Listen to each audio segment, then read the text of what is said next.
And boom, monkeys, we are live. Welcome back to the Crypto Boogie channel. Twinksters, what's poppin', man? Dude, we had a pretty fucking tight conversation yesterday after your stream, man. That shit was an intriguing fucking little rabbit hole we went to, bro. That shit was dope, man. That shit was yeah. We'll touch upon some of the ideas. I know we got a little bit more homework we got to do on some of this stuff, but was talking about liquidity and some forecasting for where we think different things might go. Last night I was talking about over on my stream some of my ETH kind of price relationship predictions and how that could influence Pulse Chain. And so I think in general, doesn't matter, be it tokens we're talking about tonight, tokens we don't talk about, tokens you're researching. One of the questions people can ask is, where do I think the total crypto market cap is going? And then from there are different ways you can start to back into some of your future price predictions. And that is somewhat independent of other fundamentals and charts, right? It's just like a very broad net that can be thrown out there. So, what kind of math might present an argument for ETH at 8,000 versus 12,000 versus 20,000? One of the things I was really stressing is it really comes down to conditions. In general, for many things in any of our lives, right? More often than not, most things, almost everything is possible. But then the next question is, under what or which conditions does it become possible? So yeah, it was kind of like a fun little pseudo-philosophical rabbit hole. Some of y'all should hear some of the extended conversations Boogie and I have about the mysteries of the universe and crypto and the powers that be and all other sorts of insanity. But yeah, man, going all right over there. It's getting to be fall time up here in the Northeast. It is your favorite. It's that cold, wet, rainy, 40-degree New England weather. How about yourself, Boogie? How you doing, brother? Dude, I am alive, bro. Fuck that fucking weather, bro. Fuck that shit, Twinkie. I look forward to the day you become a winter Texan, homie. With that stated, bro, I love my conversations that I have with you about fucking thermodynamics and fucking quantum physics, dude. Of course, I'm over exaggerating that shit. It's more like fucking psycho theory and things of that nature. Some people at the gym were listening to me talk to you, and they're like, they kept looking at me. Look at this fucking nerd. You know what I'm saying? This fucking nerd will kick your fucking ass, dude. You know what I'm saying? Fuck around and find out. Yeah, man. Yeah, dude. Shout out to Damien. Damien, you are in luck, sir. You are in luck because today we're going to talk about motherfucking Phantom. And yes, cats, I will be talking about Equalizer today. Fucking, I had a conversation with DCC this morning. Motherfucker convinced me to go ahead and hop onto the fucking Equalizer, not ecosystem, but the Equalizer token, dude. I will be acquiring some of that soon. Let's see what the charts tell us tonight. We have to cover Giga, man. Yesterday, I spent a good fucking time, dude, all day. Approximately, I think I just went an hour and a half to the gym, bro. I listened to your stream. Whole day I spent it studying, bro. Studying the whole fucking day, dude. Dude, talk about fucking bullish and bearish haramis all over fucking Giga Chad. Let's see where Giga Chad's going to retrace to, bro. I know that you took some profits. Hopefully, we get the chance to buy a little back in. We'll see what the charts entail, man. See what we can end up hitting up and shit. Brandon Seifert, second person in the chat. Shout out to you, amigo. And Twinksters, yes, you are correct, man. Damien is a boogie stalker. He is a boogie stalker, man. That's a good thing, Damien. You're always wanting that fucking TA alpha. Mr. Smooth Brain, fucking nickname Boomstick, looking forward to a post-feast breakdown. And then we got motherfucking Alex P. ¿Cómo andan? Boogie y Twinkie, andamos muy bien. And Dong dropped this alpha. Dong, you fucking Vietnamese or some shit? That's usually the last name I hear, bro, for Vietnamese. Tran, Dong, and fucking Nguyen. You know Charlie. Charlie. Uncle Charlie. Yeah, man. Dude, you're going to get bayoneted when we go to our fucking crypto mindset course with an SKS, dude. Sup, I need some crypto news since there's no Moon Gang tonight. I didn't know that. Twinkie, you were telling me we go live tomorrow on the fucking crypto streams. Yeah, I believe it's still scheduled for tomorrow, 10 a.m. Eastern. Yeah. Oh, check this out, bro. So I got 9 p.m. Eastern. Thomas Dong, of course he's Vietnamese. Yeah, Uncle Charlie. Uncle Charlie. But like I was telling some of the folks in some of the chats, for any of the newer folks, you still got some time. You may want to pick up some energy drink or coffee in the morning. It's, maybe not on day one, but by the end of the week, you start to feel that. And we got a couple of weeks to go. Yeah, man. Yeah, dude. I'm Vietnamese. Nope. That's Japanese, bro. A diamond degenerate. I mean, they all look alike. Let's be fair. They all look alike. Twinkie, I remember we went to our cigar meetup the last day we were meeting up our crypto mindset course. I was sitting down there next to what's his name, bro? That one cat, that one big biker looking cat. What's his name, bro? Glenn. Yeah, Glenn Glenn. Lawrence. And you came up to me and you're like, Boogie, my favorite beaner. And I'm like, People were horrified. oh, yeah, dude. Damien, I mean, freaking Mr. Dong, that's the type of jokes we make. Diamond Hand Degenerate is a fan of 9-inch Token. We're not covering that today, though, bro.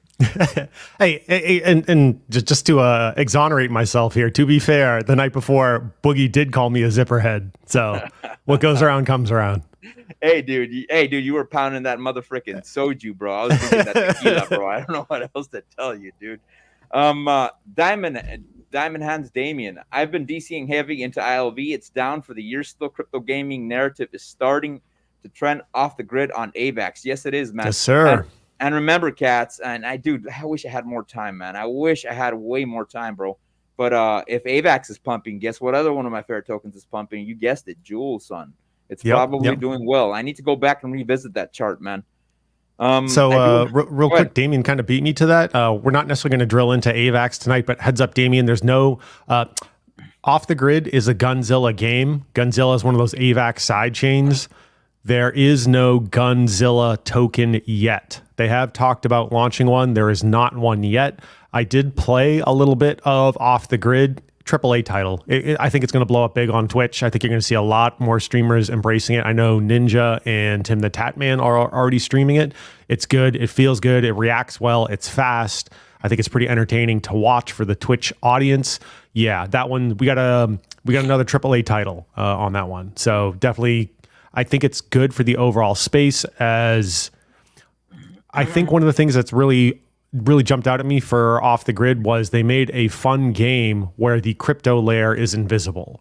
So I think it's going to be a big wake-up call for a lot of game development teams that you got to make a good game first and foremost, and you got to find a way to basically make the crypto stuff invisible to normies. For folks like us who can get in and out of different bridges, side chains, other projects, if we want to go to DeFi Kingdoms and do things on there, yeah, no problem. For the, let's say, the more normie-minded consumer, it's just not quite there yet. Though stuff on AVAX and particularly Off the Grid looking really slick, real easy, real slick.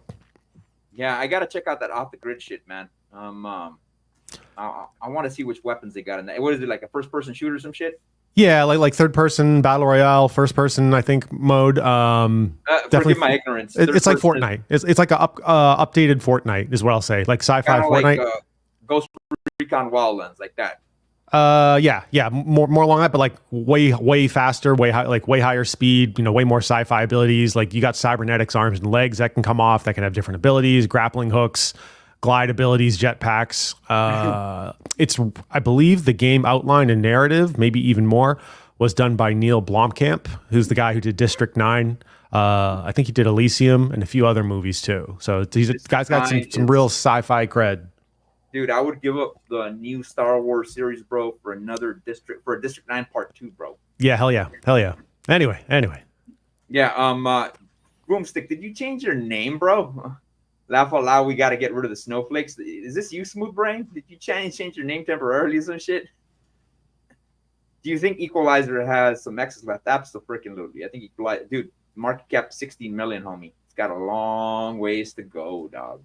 And Boogie and I were talking a little bit like pre-stream. With that being 16 mil, that's roughly kind of sort of pretty damn close to where Boogie and I took initial positions in Giga. And Giga's floating around $500 million these days. So I'm not saying it's going to do the same thing as Giga, but I can tell you we didn't put in retrospect, we wish we had put more money into Giga, but if Equalizer can even do half of that, then it's solidly up from here. Yeah, I agree, man. I think it's gonna do pretty damn well, bro. Marcus72, I've never seen you here, homie. All right, cats, I forgot to mention this. As you come in, make sure you like the video, subscribe to the channel, hit the little fucking bell icon. At the bottom of this fucking video, you can see Mr. Angry Twinkie's name highlighted. He did go live yesterday. Make sure you follow this cat. This cat's always dropping some fucking fire fundamental analysis. I also have all his links to his OnlyFans, his Fansly, all that shit. And it's free, son. Yeah, yeah. You can get some feet pics. Yeah, man. No, but he's got his Instagram on there. He's got his Twitter on there. He's always dropping some good shit on Twitter. You know what I'm saying? Yeah. Make sure you guys subscribe to the channel. I am at 235 subscribers. I've been live over a year, son. Of course, my first channel got nuked because I like to talk shit. Talk shit and show off the toys. Yeah, talk shit and show off the toys, man. So make sure you guys subscribe to the channel. It keeps me motivated for dropping alpha. Now, mind you, cats, shout out to Twinksters. Shout out to this channel, bro. Here's where you heard about fucking Giga Chad, bro. We told you cats about that bitch. That motherfucker ran like a champ, bro. I remember, and if you guys saw my comment yesterday, bro, Solana was like at 125, and it was looking like it was wanting to dip to 120, bro.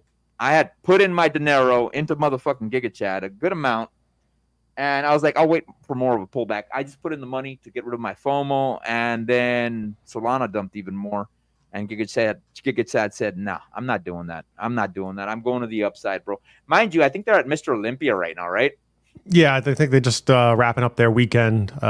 Chris Bumstead, I think, won for a sixth time for what's it, like men's open physique. Like I believe that makes him the winningest Mr. Olympia in that class, and then he retired. Said he wants to move on to other things. Can't blame him. I'm sure it's just a hell of a lot of grinding and discipline, but kudos to him. Yeah, they were onboarding lots of people, and you could see it in some of the Giga stats with just onboards over the weekend, new wallets and new holders, and yeah, man. They're working. Nellyville, time for alpha and the latest frag. Yeah, man, I've got another frag. Well, it's not the latest frag, but it is a frag that a lot of people forgotten about. You'll see what it is. It is definitely off the Armani line, Aqua di Gio. It's one of those. Of course, there's a lot of flankers within the Aqua di Gio line. And I got some comparisons I want to make with you cats, man, so you guys could see what it's about, man. But let us move on to the memes. Let's see what the memes entail. 24 freaking people here, bro. I want to see 24 likes, 24 comments, 24 subscribes. Let us go over to the memes. Let's see how racist they are. We don't do racism here. It's ethnically biased, Boogie. Yeah, I'm joking about the racist shit. Nevertheless, funny. Here we go, man. I hope this fucking music doesn't get me fucking like partially banned from certain countries. Trying to leave the Diddy party early, them fucking freak offs. Can you see it, Twinksters? Yeah, I got it. Like that. Yeah.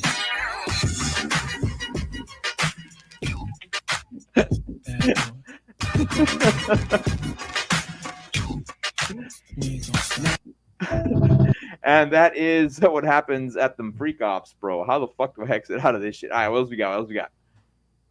Here we go. This cat's currently at the Giga Chad fucking at Mr. Olympia. Let's see what it entails. Yeah, Mike O'Hearn.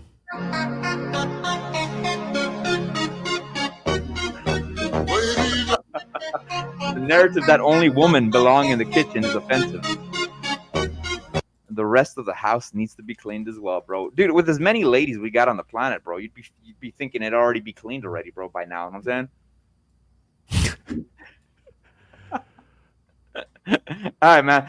Of course, Andrew Tate. Shout out to fucking Tate. He's got Tate Pledge going, bro. Shout out to this cat. Always dropping alpha. A woman can say whatever she wants without being scared of how the world is gonna see her. Okay, then say something racist. Baby, you got something in your Come on, say something racist. You're not afraid. You're a badass. Well, a woman can And that concludes the memes for today. See what else we got down the fucking pike. Oh, look at this shit. Dude, this shit made me fucking laugh, bro. Proof of protein. No mames, vato. Giga Fitness. It's here. I may end up buying that protein, bro. I wonder if it's any good, man. Well, they also got apparel as well. So, the protein apparel. Yeah, like the Giga Crew's been putting in work. Yeah, man. Check this out. Elon Musk. Check this out, man. Yeah. Elon Musk says Rogan Trump interview will happen. Dude, it had to happen, bro. It's fucking about time. Fucking Rogan got his butt out of his ass, bro, and let fucking Trump come on board, son. Well, okay. Do I think Trump needs Rogan at this point? No, but you got to pick a side, Joe. Like this is the election to pick a side, and you got in my mind, there's only one correct side. Yeah. Oh, yeah, man. Mr. Dong, third assassination attempt in CA today. Let me pull that up, cats. There was a third. I mean, it wasn't. The media It was prevented-ish. Yeah. right? Like they caught somebody with I think it was like a sketchy pass and firearms and whatever else. Yeah, and he had like a fake VIP pass, bro. Let me see if I Yeah. can pull it up. Let's see. I'm trying to see just a post. Okay, it's about a minute long. Let's see what the sheriff has to say about this shit. Present share screen. Here we go. What I'm glad of. This is what I am very glad of. I know that the presence that we had at the rally with deputies, with snipers, with counter snipers, and Secret Service snipers and counter snipers. I am glad that we're not talking about this after we shot him. We get to talk about it before, and no matter what, it's all going to be speculation about what his intentions were getting there. What we do know is he showed up with multiple passports with different names, an unregistered vehicle with fake license plate, and loaded firearms. If you're asking me right now, I probably did have deputies that prevented the third assassination attempt. If we are that politically lost, that we have lost sight of common sense and reality and reason, that we can't say that, holy crap, what did he show up with all of that stuff for and loaded guns, and I'm going to be accused of being dramatic. We have a serious problem in this country, because this is common sense and reason. I saw some of you there yesterday. You didn't. So basically, what had happened, what I had read, it said third. Can you see this, Twinkie? Yes. From the New York Post. Let me see if I can click on this bad boy. From DC Drano, a third assassination attempt against Trump was stopped by cops in California. The shooter had forged VIP passes, so this was a sophisticated operation. When will Democrats finally stop calling this man a threat to democracy? They're inciting the craziness, and they know it. I mean, that's a given, bro. It's common sense, dude. And the media keeps pushing it, dude. Know what I mean? Yeah, so they're just continuing to incite divisiveness. Country's falling apart on so many different ways, like so many different levels, so many different ways, and they're continuing to incite divisiveness. And I think I saw Homath posted this today. He was referencing either a comment or one of his friends, basically arguing we're moving in a very feminine direction as a society, in the sense that prior generations, which are arguably more masculine, was the gist of the comment, was I feel bad, things suck, what are you going to do about it? Versus I feel bad, things suck, well, you're a victim, and speak your truth, your opinion is just as valid, and you will be rewarded for being a victim. Yeah, they're trying to push that narrative, bro. I think, who knows, man? Let's see what happens, bro, with Trump's election, bro. There has been talks, bro, that religion is making a comeback now, dude, which is a good thing. I'm a big fan of religion, of course. In America, it's mostly the Christian religion, bro. And coming back to morals, principles, and family, bro, I don't see anything wrong with that. I think a huge stepping stone within that is when Louder with Crowder actually was getting divorce graped, and I said the word graped, he started pushing some of the Texas politicians, because he does reside in Texas, to start getting rid of no-fault divorce in Texas. Alabama's thinking of the same thing, and I think there's 2 other states pushing for that narrative as well, man. And I think it's a good thing, bro, and it's a good foundation to build upon, bro, because the family is, I mean, the family's where it's at, bro, at the end of the day. You got 2-parent homes, bro, children come out good. They come out squared away. You know what I mean? Yeah, statistically, it's one of the most important things. You know, so you can extrapolate that out to society and culture. We know, that there's an archetype of the person who tends to wind up in the prison system. Yeah, exactly. And the less people we have in the prison system, the better, man. We want people. Yeah, I think one of the other things too, Boogie, is that really changed was we used to have more people. I'm not saying it's right inherently. I'm just saying I think there's some element of that probably should be reevaluated. We used to have more institutionalization of people who are mentally ill into asylums. Now, am I sitting there saying just start chucking them in and start lobotomizing them? No. Do I think that they probably helped keep aspects of society and culture running smoothly? Yes. Yeah, those institutions. Yeah, and they're releasing a lot of people from institutions. I do know that Trump was citing the fact that a lot of mentally ill people were coming over from the border, bro. And a lot of these countries were releasing these mentally ill people and dropping them here in the United States, bro. And that's not a good thing, man. I'm saying. Yeah. Yep. All right, let us move on to. What do we got? Let's see. Let us move on to some chart data here. And before, I usually forget these, bro, so I definitely want to share these. From Trader Tardigrade. Highly recommend you follow this cat, man. This guy's always got some good alpha, man. Bitcoin is copying the moves of gold. It's now forming a huge consolidation just above the levels of previous all-time highs. Gold has successfully taken off. So does BTC and sometime later. But mind you, gold did have an ETF approved, and this is something what gold looked like. Now, this is on the 3-month for gold. Of course, gold does move a lot slower than that of Bitcoin, hence probably why I think he's showing us a 3-month. And then we got the 1 month on Binance via Bitcoin, and you could see that they're looking very similar. They both formed a cup and handle pattern, and I will show you that momentarily when we go to the charts. Now, since I showed you this one, let us go over to Mr. Mags. Mags is a great person for freaking crypto alpha as to where the market may end up going to. And here you go. Bitcoin, each bull cycle, Bitcoin peaks when the monthly RSI enters the extreme overbought zone above 90. We haven't seen this happen yet this cycle. The monthly RSI still has a lot of room to grow. And if historically repeats, the next leg up will be epic. Of course, man. Now, there has been some disagreements within the crypto space.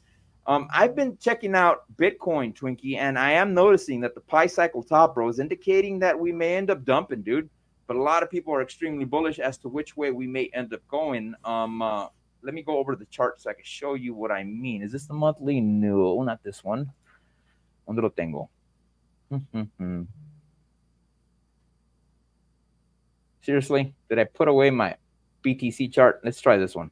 Yeah, no worries. Well, while you're waiting for that one to come up, I got a quick comment. As far as people expecting bullishness or bearishness, depending on the underlying condition, last week the CPI report came out for September core CPI, and again, friendly reminder for folks who don't follow inflation when they're like, oh, inflation's down at 2%. Yeah, but it's like, it's already gone from down here to way up here. It's just the rate of growth is slowing. It's not pulling inflation that's already baked in or those price increases out of the system. It's just slowing the rate at which the cancer is growing. That's it. Anyway, aside from that, the CPI did rise slightly month over month and year over year, which was slightly higher than expected, but it was also down from the year over year previously published. So long story short, there is it's getting closer to the Fed's 2% target. I don't see a whole lot of plays on the table for, quite frankly, the U.S. between the Fed and the debt, realistically speaking. Again, roughly 1/3 of the debt's got to be refinanced, and there's no way in hell.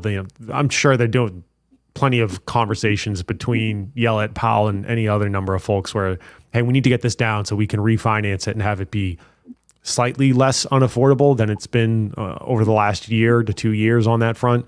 I don't see any great ways around it. Where I'm going with this, though, is ultimately, I know DCC's watching stuff like the Fed balance sheet.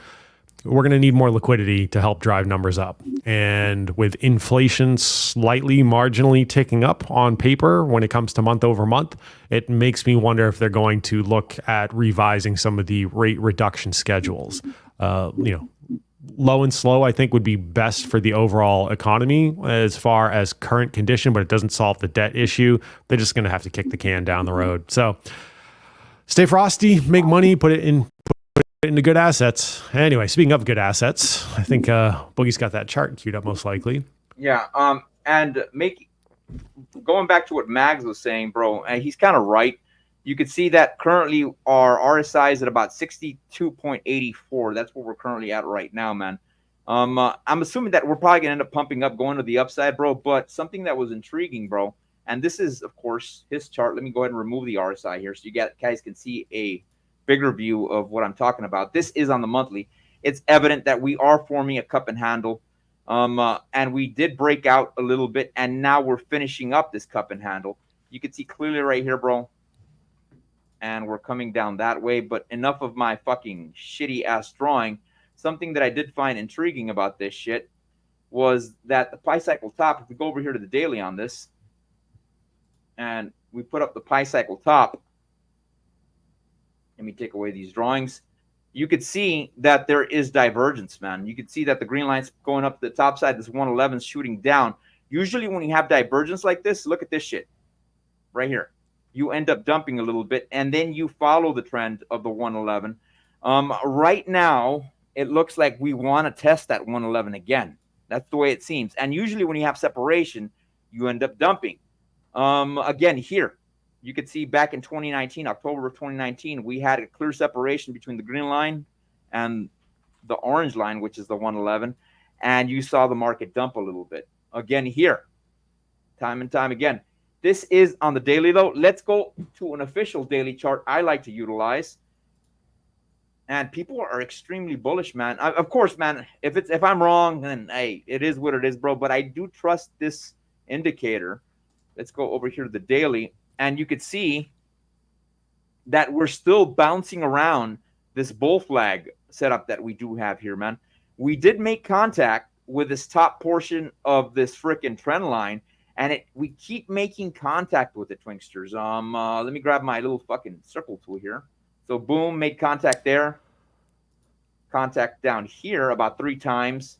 We almost made contact down here, but we did go back to the upside and make contact over here. So the question is, on the daily, will we come back down to this area support of about 61? Or what I would like to see, bro, on the daily is for us to come down to an area of about 58 or 57. Now, mind you, will that likely happen? I don't know. Let's check it out on the weekly. But first, let's go to the EMA ribbon. You can see that the EMA ribbon is somewhat bullish, but you can see that it's not fanning out a lot. And when you don't have a lot of fanning from the EMA ribbon, or for you cats that don't understand what fanning means, if it's not spreading out kind of like how you have it over here, you don't tend to get a lot of volatility. Hence why you're not seeing major big-ass moves on Bitcoin versus you saw this wave up over here where there was clear separation. You saw this freaking pop-off top we did. But, dude, I think we're okay as long as we're within this fucking bull flag.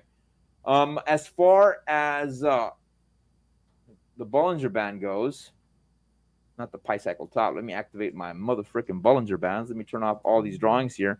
You can see that we are we're slightly under this 20 moving average. And if we activate the 111, this would be an area of support we could bounce off of. Now, usually when you're above the 111, that's bullish. Let's see if we break below it. I would like to break below it to get one more buying opportunity. Let's go over to the motherfucking weekly, son. ¿Dónde chingas tengo el weekly? Bear with me, Twinkie.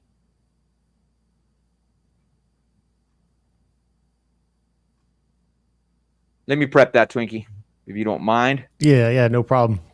Breaking news, DCC just posted that there will be a delay of game for the crypto mindset course kickoff. It's going to get pushed out to Friday. So they're wrapping up some more interviews and trying to get some more guests lined up. Are they? Is that what they're doing? Yep. Okay. I got this sucker ready to go for you cats. And this is what the weekly looks like on BTC.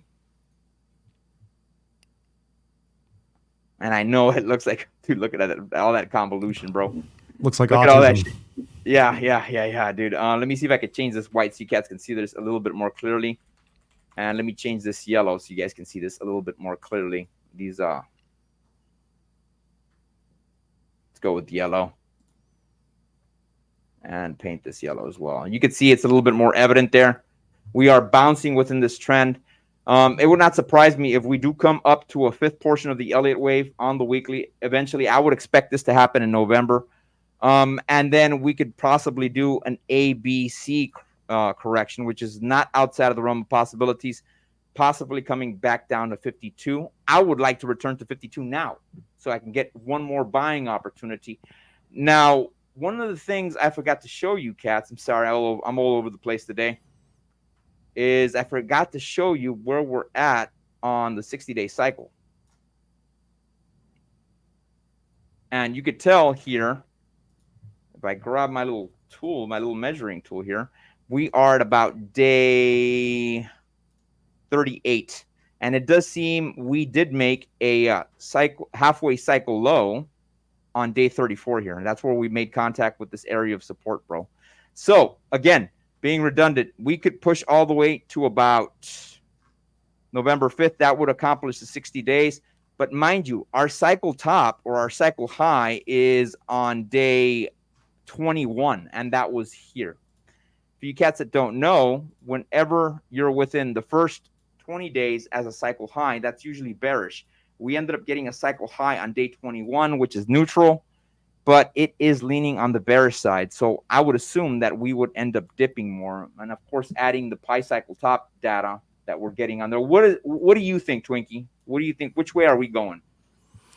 I think we got more chop solidation. I don't recall who I said or saw originally labeling it that, but I thought that was pretty appropriate. So Boogie, let me just let me throw up a quick screen share here on this, and because that pattern is playing out elsewhere, which I don't think is much of a surprise to anyone. So I've got the total market cap lined up.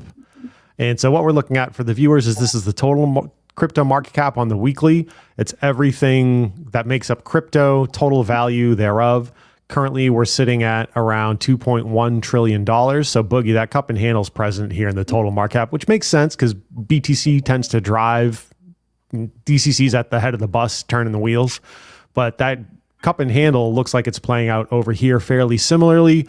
So potentially, just kind of estimating we break out of this trend line and run up somewhat similarly, that'll bring us up to around current estimation, around $7.9 something trillion total market cap. Not when, and it won't necessarily be overnight, but that's kind of how that pattern appears to be structured to play out. Yeah, exactly, man. And that's the way it's, I didn't look at the crypto total market cap, bro, but I'm glad you're bringing that shit up. Yeah, I periodically eyeball. I probably don't look at it as often as I should, but I was just kind of curious, like, is it a relatively similar pattern given, again, BTC tends to drive a lot of it and looks like it is. So for the viewers, I'll throw a few breadcrumbs down. You can check out some of the content I posted last night, and we'll be talking about it here on Boogie's stream and some of my streams in the future as well. If we go to a total market cap of around $8 trillion, what does that potentially mean for Bitcoin? What does that potentially mean for ETH? And I will just quickly describe what you can do. You can look at the market cap dominance for like a quick shortcut. So if BTC is, let's just say 50% dominance, we would expect it to come down below that, but just to make the number quick, 50% dominance, and we get to an 8 trillion market cap, then BTC as a whole would be worth $4 trillion. Then you would divide it by number of circulating tokens, and that would give you a future Bitcoin price based on what percentage of the market it controls and what the total market cap would be. And you can do that for any token, kind of use that same algorithm. What percentage of the market do I think this token is tracking towards taking up? And then divide it by number of tokens. So percentage times total market cap divided by number of tokens equals future token price. Oh, boom. There you go, cats. There you go, man. It's freaking Twinkie dropping that fucking alpha, dude. And that'll tell you which way the fucking crypto market's going. Going on to the next token, let us go on to something fucking fun. A little bit of Solana. Let's see where Solana's at. Boom, boom. Here we go. Sol, on the other hand, bro, has been making all kinds of moves. Sol does seem like it wants to hit this area of resistance to the upside at a value of about 149. And the high point of it is at about 154. It doesn't want to compromise that. Where am I getting this information from? Where is it coming from, bro? If you look at these two candles right here, that makes a portion of it. You look at these candles here at the bottom, that also makes a portion of it. So you guys can see a little bit clearly, for you, especially for you cats driving trucks. Right there, we got that point right there. We got another point right here. And if we go further back, these two sets of candles over here as well. This is acting as a decent area of resistance, and that's what Sol does need to compromise. Now, usually, whenever you get at least three of these candles pop into the upside, that is called the forward block. On Bitcoin, forward blocks don't always end up playing out. Usually, this indicates that the market's going to reverse, but I have not seen consistency with crypto. Perhaps in stocks. But again, I have not seen consistency in crypto. But check this out, man. We had these three print up over here. These 4 blocks. What happened? The next day we ended up fucking dumping. Boom. And then we got a little bit of a doji. We pumped, and then we dumped. So maybe this is what this is meaning. Before we get to this portion over here, it would make logical sense, Twinksters, if we make contact with this block right here and we end up getting dumped, and we do fucking revisit this level of about $142, which is not much from fucking 148. Or tomorrow we end up printing a candle, we wick into it, and then we dump to the downside. EMA ribbon is entailing that there's not a lot of volatility, but we have slightly flipped bullish. This can turn over again, mind you. And you could see that the 200 EMA is currently at a value of about $140. You know what I'm saying? If I pull this chart back, where are we currently on the 60-day cycle? You could tell that we did accomplish a day 15 here. I just haven't been keeping up with it. And it was, I would argue, right translated. So we would mark this as an RT15. Hit OK there. And our cycle top was over here on this day.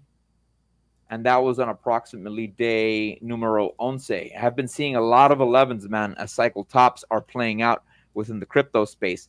So if we take this measuring tool, we push it forward, you could say that we could end up getting a dump around, or a new higher high, or a new low on about October 17th. And if we push this out to the 21st, you're talking about maybe October 24th, around that time frame.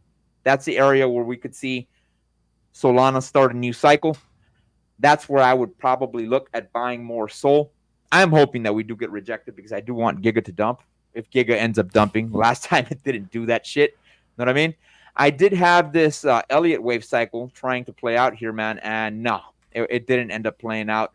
Maybe if we bring it a little bit shorter down here, come back down this way, and then pull the 5th portion right there, it could still end up playing out. A minor Elliott wave cycle, if anything. Let me paint this sucker freaking white so you guys could see it a little bit more evident. Now let's take this over to the weekly, see which way Solana may end up heading. Onta el pinche Solana, vato. All right. Solana is also a lot like Bitcoin within this bull flag area. You know what I'm saying? Now, mind you, if Solana does dump to the downside, that does not mean that this Elliott wave you see here is canceled. It just indicates that I moved portion number 4 to a different spot. And Elliott wave cycle 5 is still in play, because this is on the weekly. Now, it is still bullish nevertheless. I just want it to come back down here $95, dude, so I can buy some more Giga Chat, Twiggy. Yeah, certainly, I was talking. Boogie, can you zoom out slightly on that weekly? There you go. You want me to turn off the EMA? No, I saw. We probably talked a little bit about this last week. You kind of drew some of those squigglies on that. What are you thinking for that as far as patterning? Yeah, this was kind of the inverted we were talking about. Head and shoulders potentially a little ugly, but might be one in there. Yeah, I mean, dude, Charlie's big time, bro. He is super duper big time on freaking these being symmetrical. Here I do have a doggone a shoulder pat. What do you call this shit, bro? A head and shoulders pattern. Yeah, and what I'm wondering is, as far as the symmetricality of it, I wonder if that's simply because this is maybe more speculative than something that's more symmetrical, right? That's just my guess on that one. Anyway. Yeah, well, let me draw this out for you, Kat. So a lot of people that don't do TA, they get a general idea of what I'm talking about, man. So this would be this portion here. See how it's not, bro? It's not that pretty. See that shit? Yeah. That's my weak. problem with it. Yeah.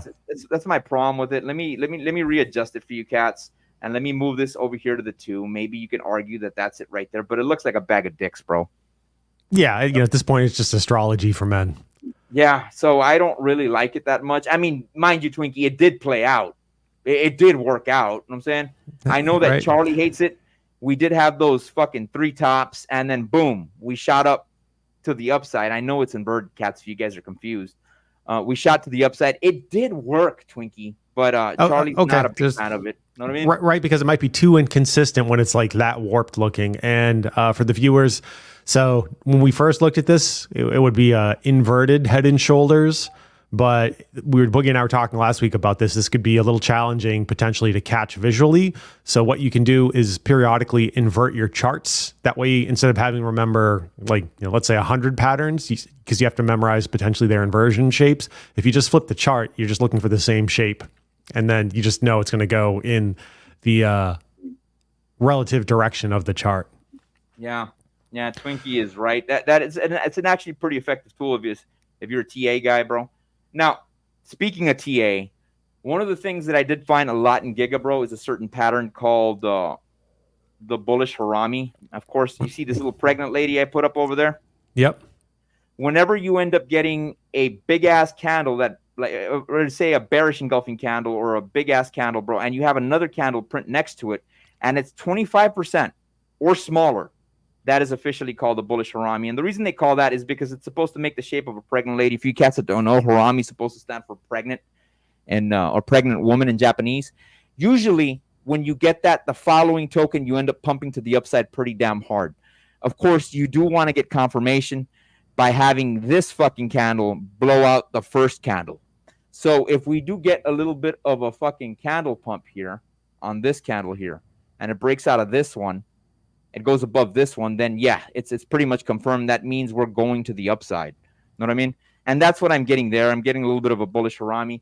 Now, mind you, this is on the weekly, so it will take an entire week for this candle to play out because this is on the weekly. Every candle represents a week. Now, Boogie, as far as you and I are trying to figure out to the best of our abilities what happens next, and I think a lot of the viewers are kind of wondering that too. We provide the information. This discussion. It's just Boogie and I talking. It's for, let's say, edutainment, infotainment purposes only, not financial advice. You are responsible for clicking your own buttons. That said, like nobody can accurately, completely predict the market. You can get some general sentiments and some general trends. And when you talk about bigger overall moves, so for example, when I say bigger overall move, do I think crypto goes up over the next, 2 weeks? Or are we maybe sliding down? That's a lot tougher to try to read and use the crystal ball to figure out versus, hey, I think crypto is generally only going to go up and to the right generally over the next 7 to 10 years. That's a much easier thing in my mind to try to figure out because there's just a lot more large volume macro trend data to support that argument. So in certain respects, larger time frames in certain ways are easier to say, hey, number goes up and to the right. Now, at no point in time did I necessarily get into a specific price prediction. That is where things like aspects of TA, FA, on-chain can help pull and tie all that together based on fib extensions and retracements and Elliott waves and the like. So at the end of all that, what do I do? If I am looking to build or buffer up a position, me personally, I will DCA into the position. This helps personally for me to address FOMO, fear of missing out, so I don't miss out on pumps. I feel like I got a little piece of something. I may not necessarily empty my piggy bank to try to get into Solana now, but I might split that up and say, hey, I'm going to put $50 a week into Solana. I'm going to keep a pile of cash on the sideline where if it hits what I think is a really good buy target, then I'm going to launch that cannonball. So Boogie, what would be your strategy on that? Granted, you and I have been around for a few years at this point in time. Do you foresee yourself waiting more for a price target at this point in time? Or you think you're going to DCA or you're going to kind of do a little bit of both? What's your strategy? Repeat that last part, Twinkie. I was trying to look at the chart. Say it one more time. Yeah. No worries. For something like, if you wanted like Solana dip to get more Giga, because Giga is like leverage on Solana from that side of things, would you DCA in? So let's say, hypothetically, let's say, like you're a viewer and you got $500. Would you do something like, hey, I'm going to put $50 in and I'm going to keep a few $100 to the side. So if it hits a specific price target, I'm going to launch a cannonball at it. Or are you just going to sit on the sideline and wait for that entry no matter what? All right. Now, if it's $500 that I'm going to put in, bro, and let's say I work at McDonald's, $500 is a lot to me. You know what I'm saying? I work at Mickey D's. I'm not making a lot of dinero, bro. And it means a lot to me. Or if I don't give a shit, I don't have any responsibilities, bro. It's two different mindsets. So if I don't have any responsibilities, bro, I would put like about $100 into Solana if I didn't give a shit, and I would put the rest in Giga. Of course, I would follow individuals like myself, like yourself, like the cats at the DGen Roundtable to let you know which way we're going. And if you can, get the freaking crypto mindset course from Charlie and Miguel. You know what I'm saying? And I would make my decisions off that. That's what I would go with. Now, if I'm more conservative on the issue, then I would possibly do 50-50, bro. Because I do want to make a little bit of bank. Solana's still going to end up going up to the top side. But the main aspect, Twinkie, is to not get scared, bro. And you have, a lot like the red pill, you have to take a red pill a day to keep the simp away. You know what I'm saying? The same thing, man. You have to continuously watch red pill content to make sure you don't end up fucking simping. Same thing with crypto, bro. You got to continuously watch fucking content to see which way the market's going. And do it from people you can trust, man. I do know that people from the prior cycle, bro, they were just chilling coins, bro, and they were dumping them on your heads, dude. Yep. That's why the little channels are dope, because they can't fucking control the market versus somebody bigger. Know what I mean? So that's the way I would do it, Twinksters, if I was to DCA into the market, man. If it was $500. You know what I'm saying? Cool. I gave you the responsible response and the degen response, depending on how much I needed the dinero. You know what I mean? Yeah, I think it's very, very, very even. Quick commentary is actually, you got another chart you want to pull up for Solana? Otherwise, I got one. Yeah, pull it up, Twinksters. Let's cool. Go. I'll show some pretty colors just to give folks maybe a slightly different view at some things. Boom. So I got a few different indicators on the bottom row that I'll talk about here in a second. Boogie's converted me over to the EMA ribbon as part of that. So he's already covered aspects of that. So let me zero that out. Let me flip on the Mayor multiple bands on this. So up here, you can see we're starting to enter into, let's say, more value pricing on that. If I'm going to come down here and use the histogram based Mayor calculations, it's showing undervalued on Solana. Now, that doesn't mean it isn't going to go down and slide some more. It just means based on that mathematical calculation, which are based on different relationships to the 200-day moving average, it's showing undervalued currently. So we're looking at like reasonable buy to undervalued, depending on which side of the fence you're coming in from. On the MACD, let me blow this up. Yeah, that Mirror Multiples gangster, bro. I really like that a lot, bro. It's a lot of pretty colors on that stuff. Let's see. Is this the right one? Cool. This is MACD on the daily. So it looks like we're maybe flipping bullish on the MACD on the daily. Looks like we're just starting. Yeah, on Solana, right? As we battle up to that block that I had mentioned where we may encounter a lot of resistance. Yep. And let's see what we got going on for the RSI. Chopping around a bit on the RSI. I don't think there's anything particularly noteworthy there on that one. So again, this is on the daily. And so the Mayor is based on a 200-day moving average. It's a bunch of calculations that derive from the 200-day moving average. And it's flashing to reasonable buy to undervalued. So food for thought. Again, me personally, I like to, if I feel like I need to build out a position on a bag, I like to DCA in weekly a little bit. Not all of, again, if I had something like, let's just make quick round numbers, $1,000 I wanted to put in over the next however long until I feel that position's filled, I might put in, $50 a week and then wait for certain price targets to throw bigger chunks at it. So if you feel like you need to buffer up your Solana bag, DCAing in might not be a bad opportunity. Yeah. Incrementally, especially if you don't know which way the market's going. You could completely forget which way the coin is going, bro, especially now.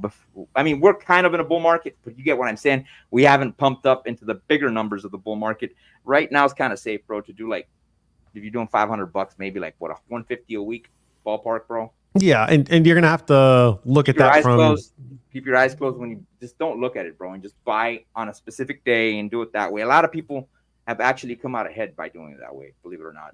Yeah, it's basically time in the market beats timing the market for the vast majority of people. And for anyone who's used to having like a 401k or an IRA, that money just gets deducted from your paycheck on a set schedule.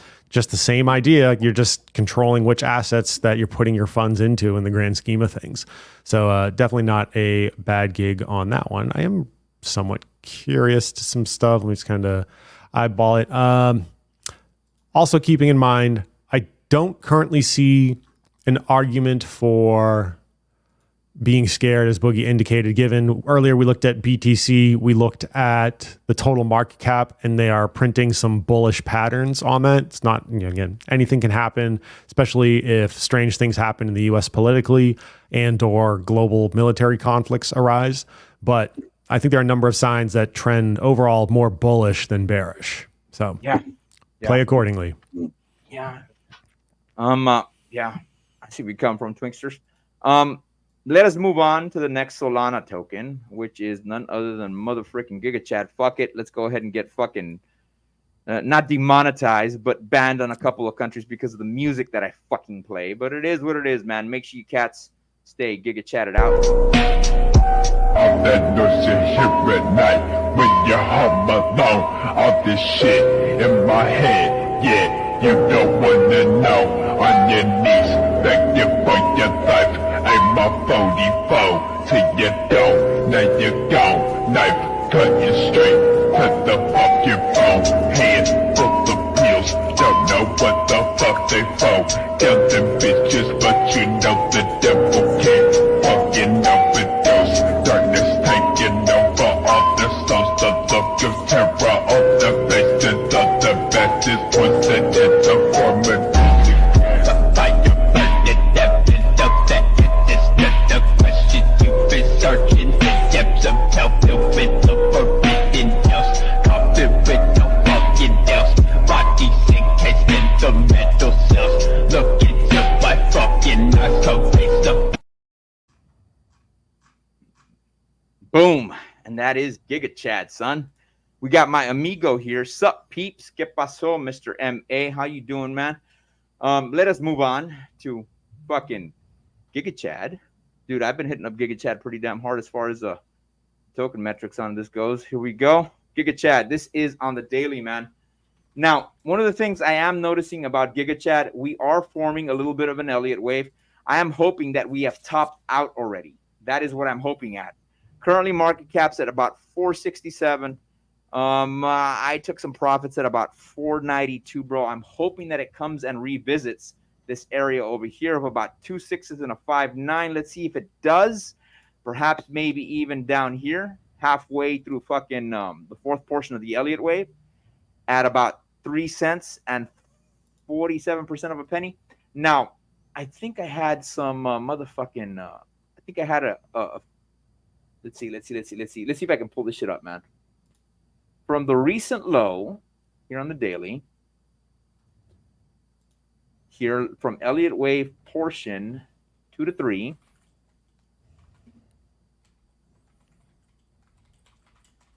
And the reason I'm doing this, cats, is because I don't have a C point after Elliott wave number 5.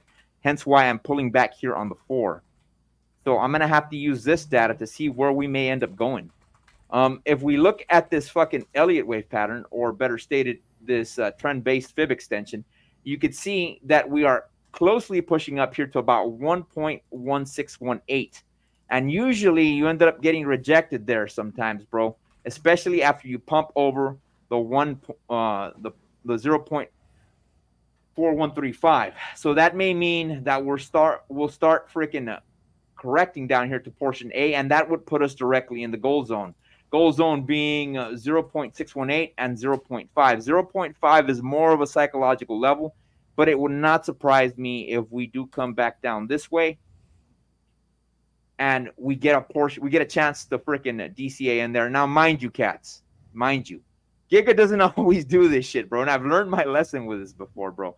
This is all speculation that I'm telling you, monkeys. I'm hoping that we come back down here to this gold zone of 0.618. And I'm hoping we get rejected up over here. But let's see what the EMA ribbon entails.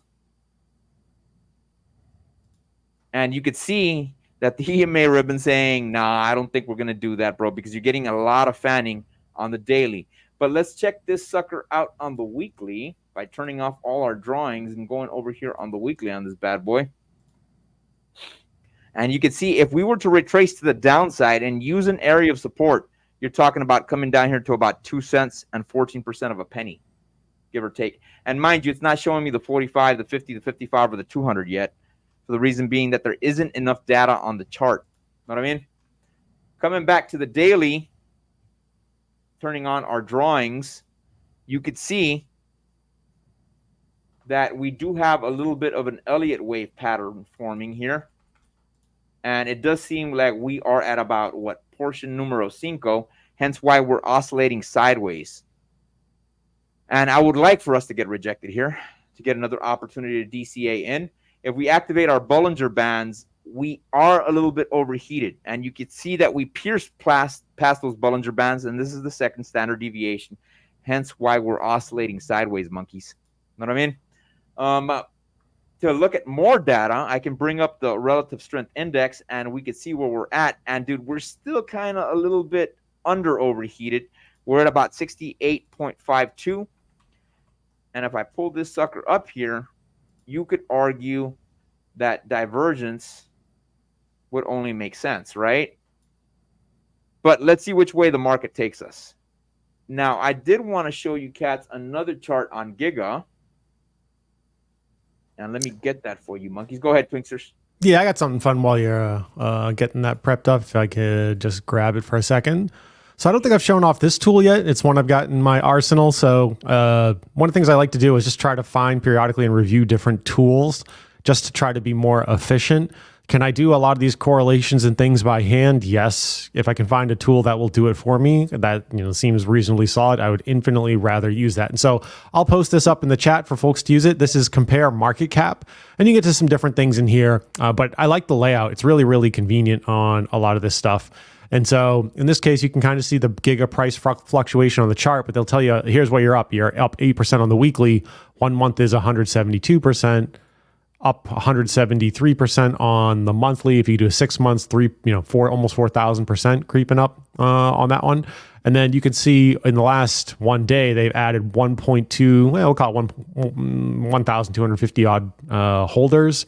And then let's call that 3.8 over the last 5 days. So it's been pure up, 4 hours, 12 hours, 1 day, which doesn't surprise me because, again, those guys were busting hump down at the Olympia.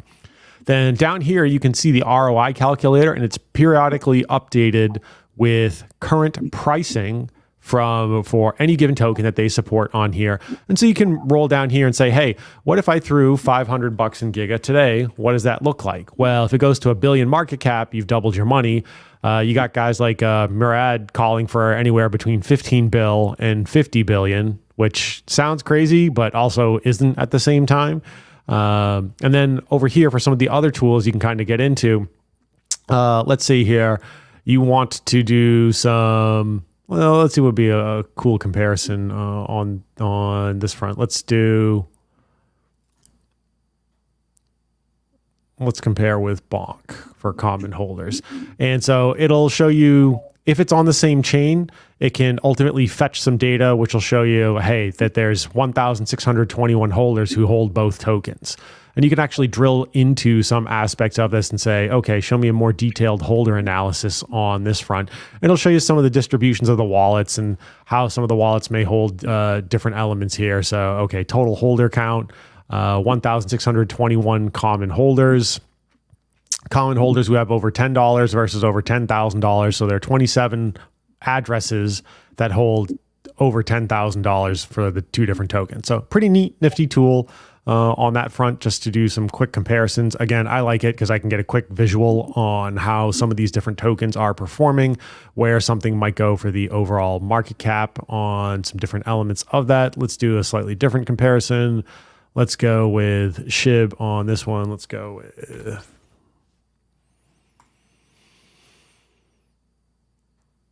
And so what you can do is compare the market caps pretty quickly on this. So if I threw $500 in today and then where can different things potentially end up, or based on current profit, go to all-time high. Then you can see some different relationships here. That 427 for Giga, it would go to 427 if it hits the all-time high of SHIB. Whereas if it hits the current value of SHIB, it's at $1.07. So just some pretty neat, nifty ways you can make some quick comparisons on some stuff. I'll throw the link in chat, throw it up on Twitter. It is comparemarketcap.com. That is a damn good fucking website you got there, Twinksters. I like that shit. Yeah, super useful. Yeah. It's tell you who's holding what, bro. That's pretty damn fucking gangster, bro. Since we covered Giga Chad, we got to end Giga Chad with a bang like we usually do. Fuck you and fuck cryptocurrency. We've been going hard for too long. Can't get enough what is you on. Yeah. Really ain't nothing I can drop that. Wake up in the morning, make it all day. It's nothing to get it poppin' on the roll.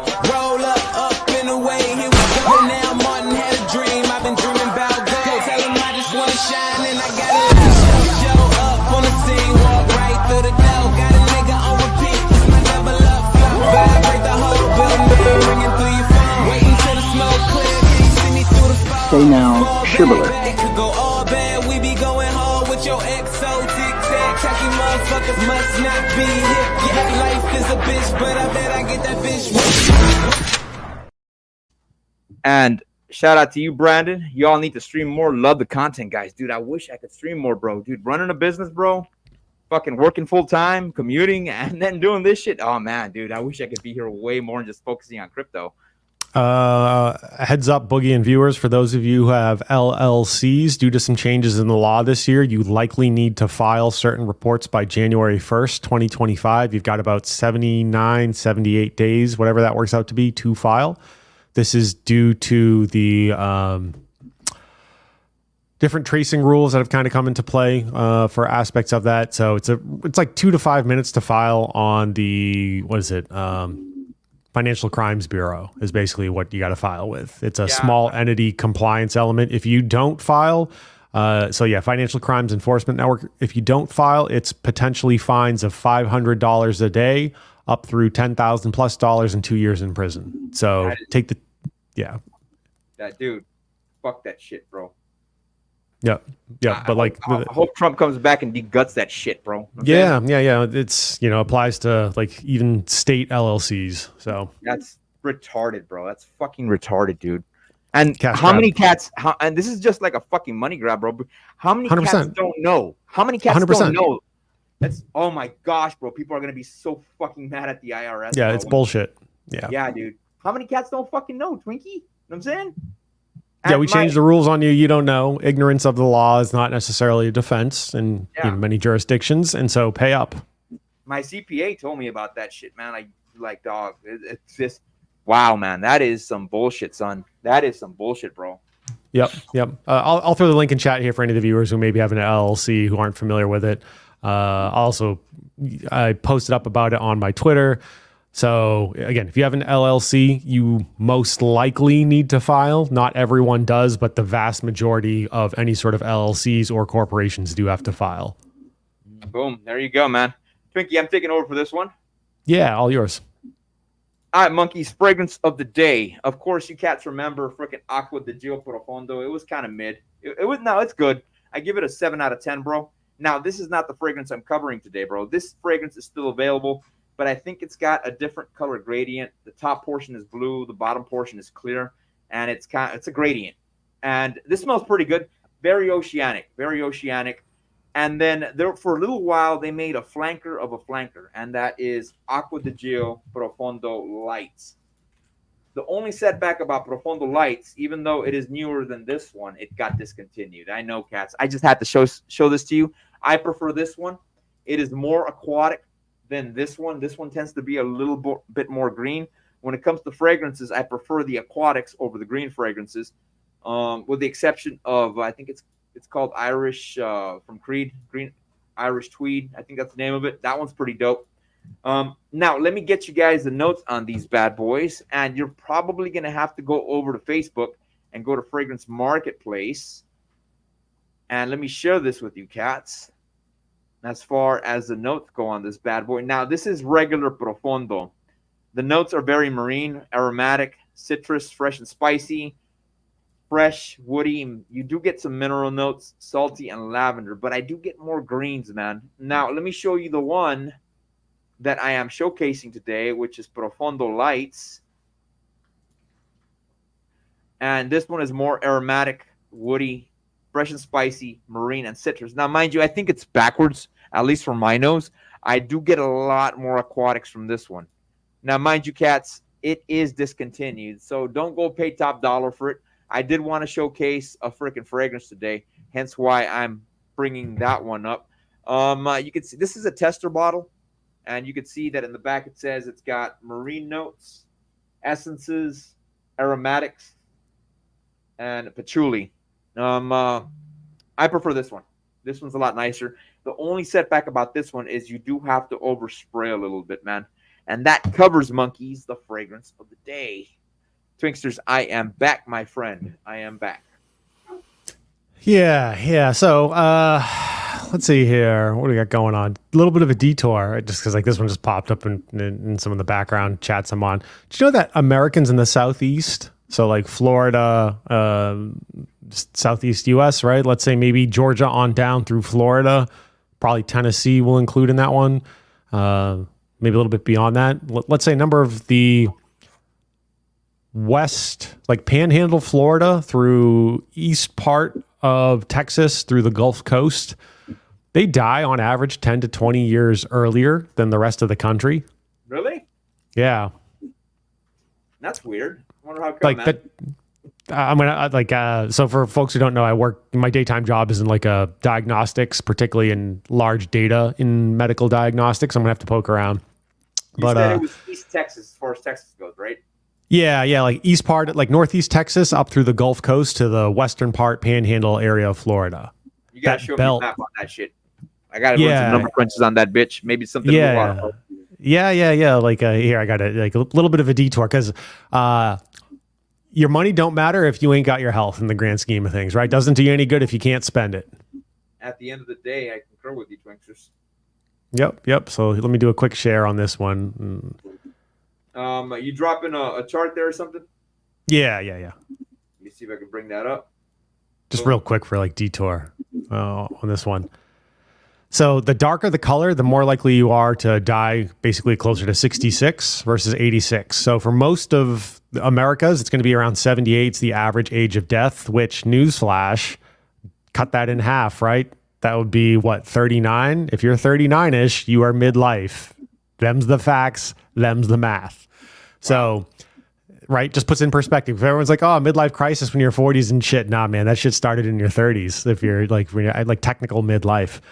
So for some of the more rural areas, I could somewhat understand due to potentially quality of care, but that cluster is crazy. Yeah, man, that's bro. I wonder why it would occur there, bro. If anything, And then you see Alaska as well, like, you know, up through parts of Alaska, which again, I think it partially has to do with quality of medical care and stress for some of these more remote areas. But for here, it's got to be like, I'm gonna have to look at and like try to figure out cause.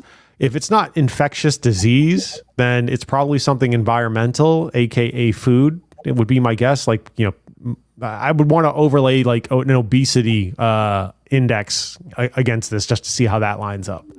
That would make sense. I mean, the number one killer, bro, of people is what, cancer, and then it's followed by heart disease. Yes, I think like in general, it's, well, no one likes to count it, but old age, right? Like age-related metabolic disease, but we don't conceive of it in that fashion. But yeah, it's usually, I think heart disease, I think, is number one otherwise. Yeah. BP oil spill in Mississippi River causing cancer. Hey, man, that would not surprise me, Mr. Dong. You know what I'm saying? I'm sure that's a part of it. Yeah. Uncle Charlie, it's heart disease, cancer, then preventable injury are the top three. There you go, man. Fucking shit, bro. I at least want to make it into my 90s, homie. Oh, well, so like there's chronological age and then there's physiological age, right? Like, so like I get a jab. We'll call it the Twinkie jab because it'll be like the good kind of jab, not the bad kind of jab, where I could like stick you, inoculate you with something. And let's say it's the cure for aging in so many words, right? So you're physiologically locked into your current body, but you will live more years, right? Like, so like basically what's left, you're functionally immortal. Kind of cool, right? Like I would way rather be locked into my body in my 20s or 30s than you know, later, but it is what it is. You go with what you got. But you'll never die of age-related disease. Well, it's funny you mentioned that, Twinkie, and talking about age-related disease and things of that nature, bro. Have you seen that new robot being released by Tesla. I don't know if that's is that real, bro? The new robots Yeah, that are, the those are hardware's real. Yeah, there's some chatter about whether or not it's being remotely piloted, remotely controlled for certain things. I think it's probably a little bit of both right now, to be honest. But people forget. People laughed at Elon for reusable rockets or his vision for electric vehicles, and look at what he's done, really in under a decade for most of that shit. And it's getting faster and better. I mean, shit, they caught the boost stage of the rocket the other day with giant chopsticks. Like the boost stage of the rocket came back down, landed, and like two prongs caught it in midair.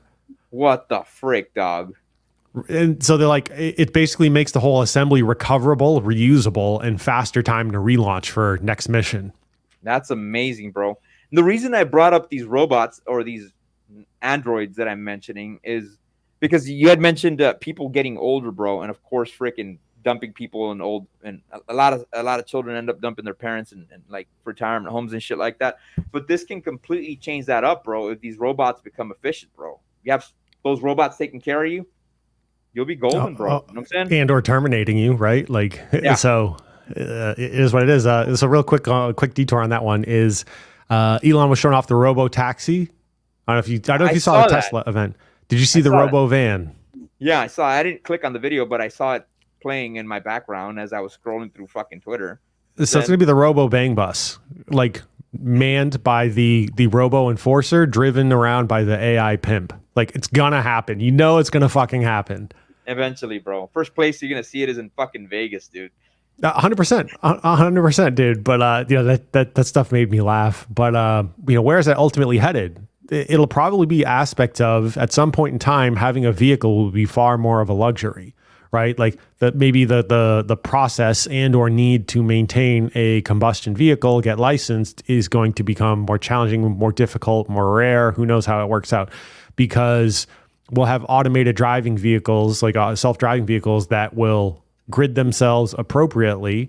So fewer accidents on there. Nobody's breaking speed limit laws. I'm not saying it's going that direction. I can see it going in that direction. I hope not, man.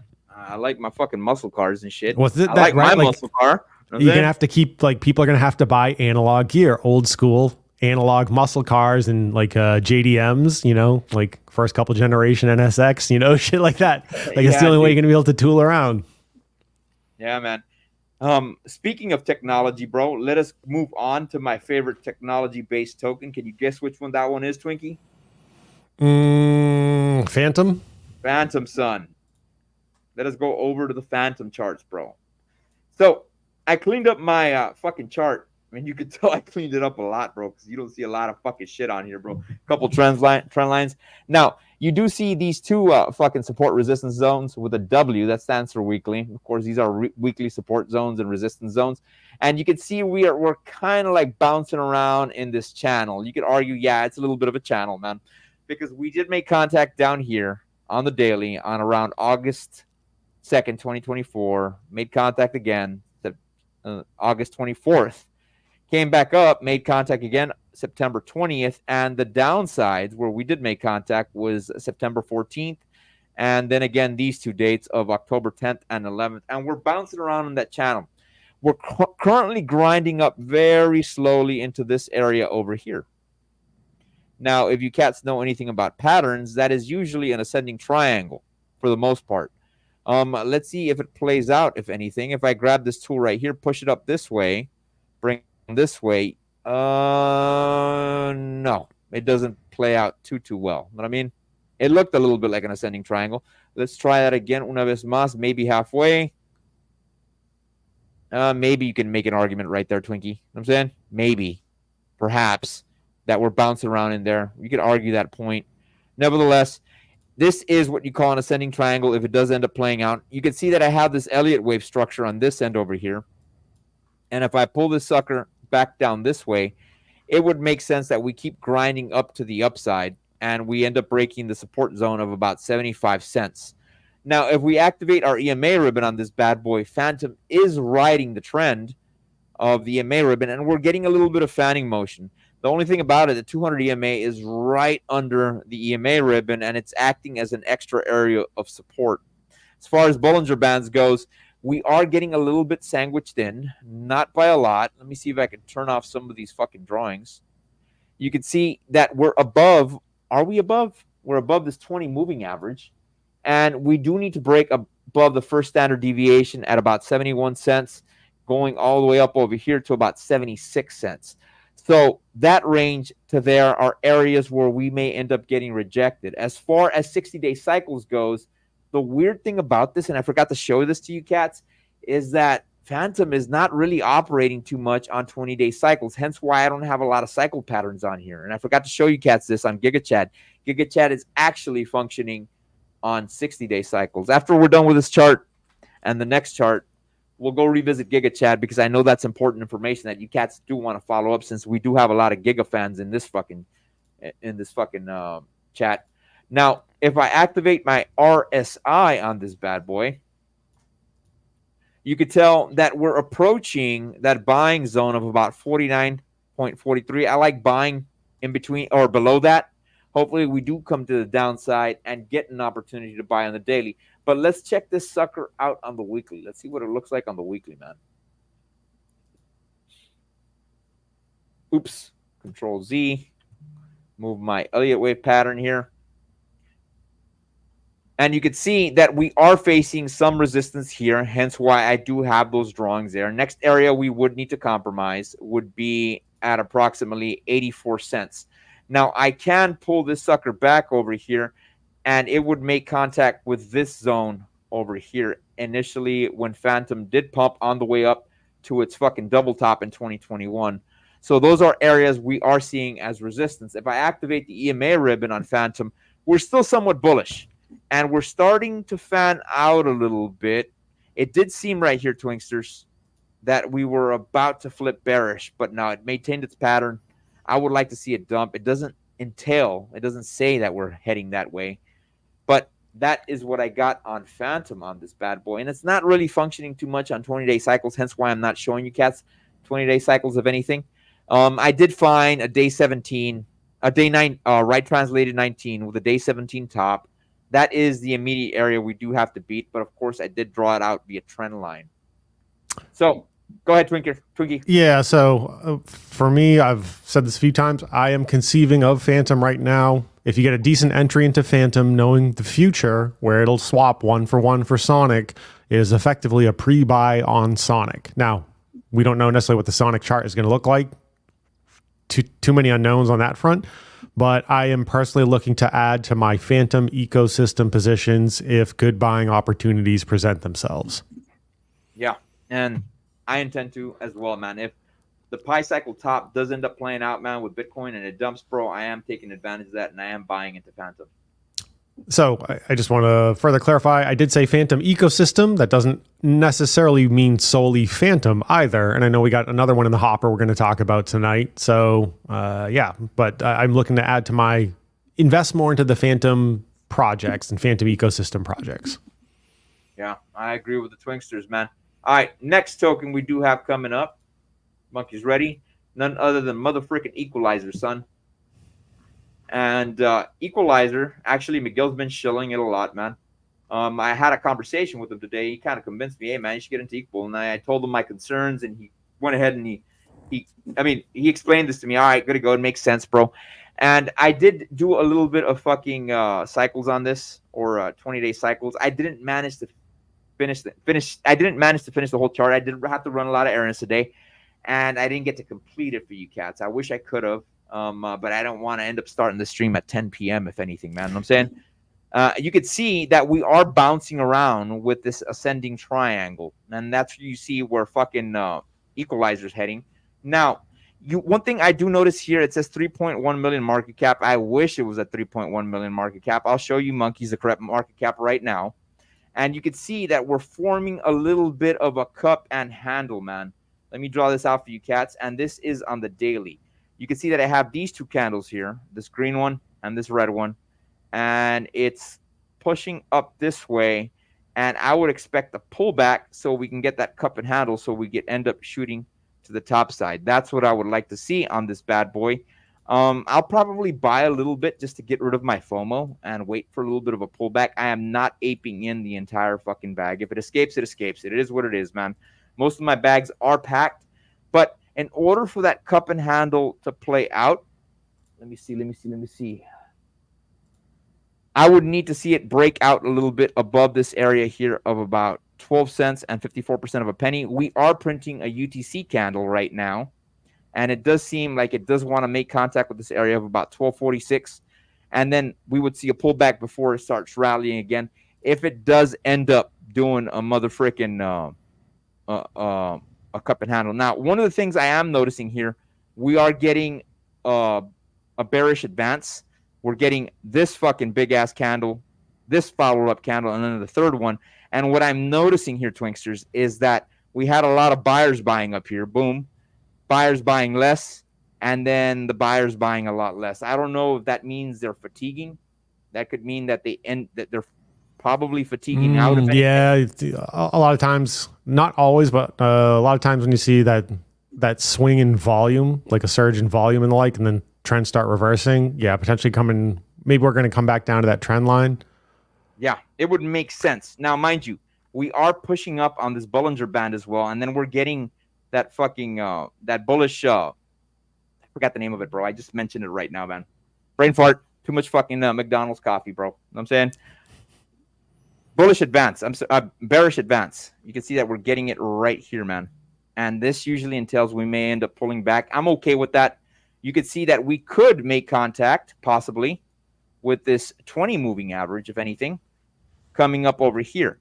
So if this does trend up this way, you're talking about it possibly dipping down maybe $1 and about a couple cents to about 11.15, hopefully. If I do activate my makeshift EMA ribbon, which looks like a bag of dicks, let's see which way the EMA ribbon is entailing we go. And you could see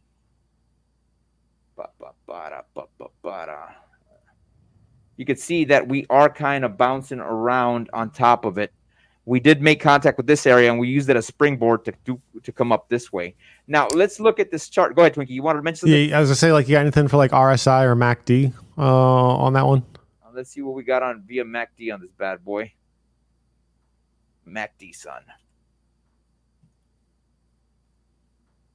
And we can just tell that on the daily we flip bullish. Let's check it out on the weekly, though, Twinkie. That'll give us a bigger storyline as to what's happening. You know what I'm saying? Yep. You see that we did end up flipping bullish. Let's check the sucker out on the weekly with the MACD, see what it entails, bro. Because if we're seeing this on the daily, this may indicate maybe 2 or 3 days, bro. But if we check it out on the weekly, it'll entail which way we may end up heading out for the week.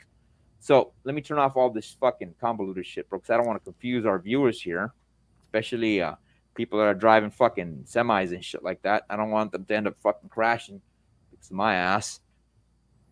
So here on the weekly, let me turn this off as well.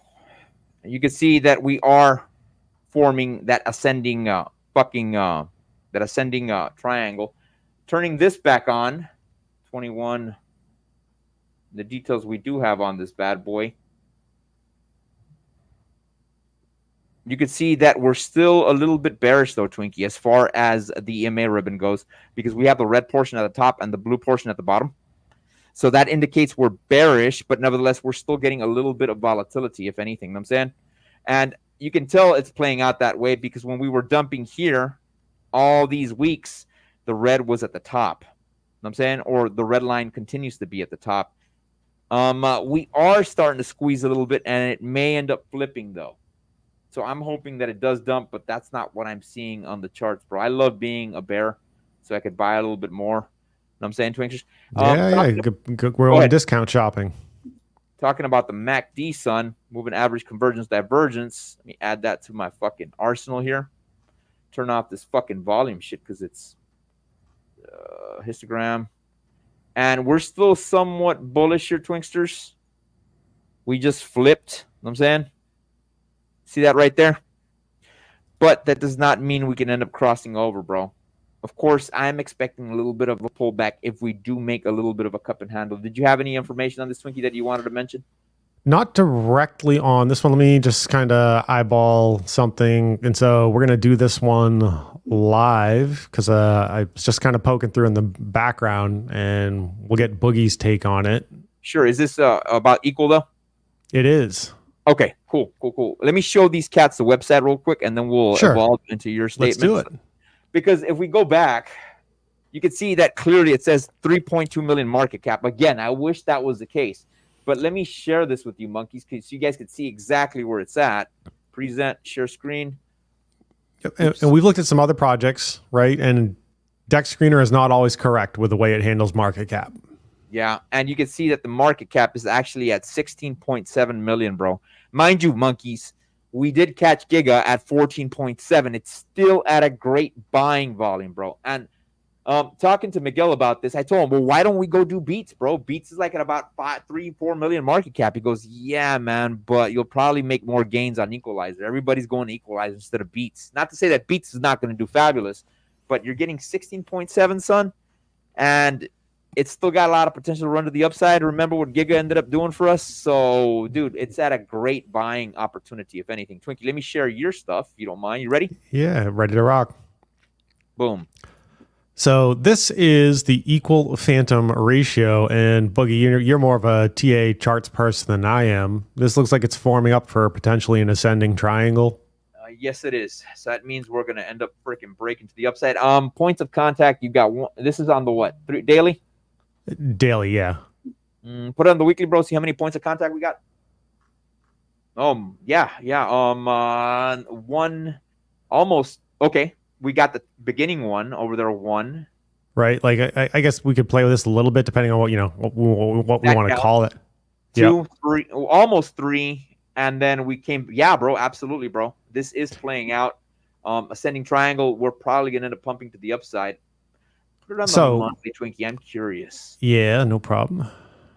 1, 2, fuck yeah. 3, 4, fuck yeah, dude. We're gonna end up fucking pumping to the upside, man. At least equal is.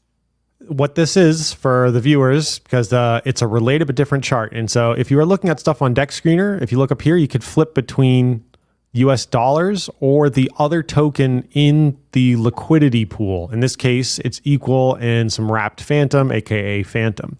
So what I was eyeballing in the background is looking at some of the ratios. This is how many more phantom or how much less phantom potentially you would get in exchange for an equal token. So with this ratio looking bullish, if you potentially buy equal now, you stand to be able to convert it later for more phantom, aka equal is looking like it's going to be the stronger of the two tokens. Now, mind you, Twinkie, let me go ahead and remove us so people can see a little bit more clearly. Bring up that chart. Yep. Yeah, no problem. Deja vu, man. All right. If you guys look at this closely, usually traders, what they do, man, as soon as you break out of that top trend line, can you point to it with your cursor, Twinkie? Yeah, sure. At the end, whenever you break out there, usually you want to break out, come back down to it, retest it, and then bounce up to the upside. So if you're thinking it's too late, mind you, majority of traders end up buying as soon as we get a breakout to the top side. That's where they end up buying. So actually, you're not late in getting this token. 16.7 million market cap within an ascending triangle. Usually people that are in investing and they like to trade, that is an actual really good point to buy. You know what I mean? Okay, so like the week one candle looks insane, but as can often be due to the launch of a token. Let me just back this out a little bit. All right, let me go to the weekly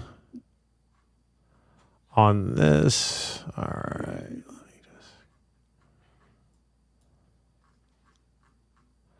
Let's hypothetically say we go to the top of that candle body from roughly where we're at today. What's that? It's what? A lot? 29,517%. Which is what? 29,517 divided by... That'd be wild, Twinkie, if it runs up to $5,000, dog. Well, so that'd be 5,000 phantom, 5,500 phantom. Oh, yeah, you're on ratio. My bad. I apologize. Yep. So what's a phantom worth these days, right? Like that's the next question. How much is phantom going for? 70 cents. flat. Right. So 70 cents times 5,565. 38.50. That seems a little unrealistic, but Yeah. maybe not impossible. Who knows? Stranger things have happened. Yeah. So there you go, monkeys. It's actually it's about to break out. So if it ends up on the upside. Yeah, the reason I wanted to call this out, there's potentially a scenario in which case you see like a decline in phantom dollars, but equal for whatever reason may gain strength against phantom. So if you're thinking to yourself, hey, maybe I really want more phantom, and some people will do this too, maybe equal runs hotter than phantom, and you may have an opportunity to rotate from equal to phantom, because you're going from a project on the Phantom ecosystem to the Phantom L1 token itself. And then maybe you catch another, 1.5, 2x on Phantom token on top of that, thus further multiplying your holdings. Now, am I saying like swing trade your whole bag? Absolutely not. What am I saying? I am saying if your longer term play is to get more dollars and or more Phantom, there's potentially a path here because it's looking like equal is exhibiting more strength against phantom. I agree, man. It's kind of like boo, homie. You know what I'm saying? Yeah. We got my amigo here from the DGen Roundtable, Mr. Stevenson. Like that smash button. Make sure you monkeys follow Will Stevenson's advice. Like the video, subscribe to the channel, drop a comment below. Can't stop me from swing trading my whole bag. Freaking William. Hey, man, make sure you guys follow this cat over at the DGen Roundtable. They drop some solid alpha over there, man. They got the TA Ninja motherfreaking doggone Agent J along with Zenith, bro. So, there you go, man. There you go. We covered the equal token today. Let us move on to Las Ultimas tokens, which is none other than motherfreaking Pulse Chain. And here we go on Pulse Chain, man. Pulse Chain, on the other hand, is a little bit more bullish right now. Well, as far as the EMA ribbon goes, it's bullish because you could tell that it was dumping over here on the daily. Can you see this chart, Twinkie? I just want to make sure everybody's seeing me. Yes, yeah. Well, I can see all the pretty rainbow colors. Oh, fabulous, man. So it looks like the Harris Waltz campaign. Tell me about it, dude. Anyway, tell me about it. Let me turn this shit off. Boom. You could tell that it did bounce back into the EMA ribbon. It is fanning out, so we'll probably get some bump to the top side. Now, mind you, one of the things I did notice about this is that the fucking 200 moving average, EMA, is acting as an area of resistance at about 4 zeros and a 5485. Know what I'm saying? So areas we do need to beat is that zone right there. If we do look at this on the daily, areas we do have to compromise, we're actually writing one out, and it's these two fucking candles right here. And that's what's pretty much holding up the price right now, and the EMA ribbon as well. If you were to drop about $100 on Pulse Chain right now, how much would you get? $100, you would get about 2.9 million, give or take, bro. Now, mind you, that's still not a bad value compared to where we were at when we were at the top side, man. Pulse Chain, on the other hand, man, has not really been operating too much on fucking 20-day cycles, bro. It's actually been functioning a little bit better on 60-day cycles. Historically, it used to do very well on 20-day cycles. And you can see that it did do that back over here. But currently, what I am seeing about Pulse Chain, it is on day numero 40. So around day 45, which would be October 19th, to about day 60, which would be November 3rd, is when we could end up getting another dip or a new higher high on Phantom, on Pulse Chain, if anything, bro. Now, if you're wondering what these little hammers are, they're little indicators as to which way the market's going. I do notice that Phantom Pulse Chain is very it does, whenever you get shooting stars, like you do have this pattern right here, it does end up playing out. Hence why we got the shooting star here and did end up playing out. So you got to watch out for those, man. If you cats don't know what shooting stars are, I recommend that you do a little bit of freaking studying on candles. We also had this hammer pattern. We pumped up, but then we oscillated sideways. We dumped. Again, over here on day 10, we got a little bit of a shooting star. Boom. Took us all the way down into a hammer. And then, of course, over here, we did have this little hammer pattern. It got us a shooting star. So I am noticing consistencies, Twinkie, on Pulse Chain when it comes to those candle patterns. Now, mind you, not all candle patterns work the same on every chart. You got to see what your chart likes, if anything. And that may take some time and a little bit of research, if anything, man. Now, let's look at this bad boy on the weekly. I do have the GoPulseFucking.com website up and running. And let's see what it looks like on the weekly, son.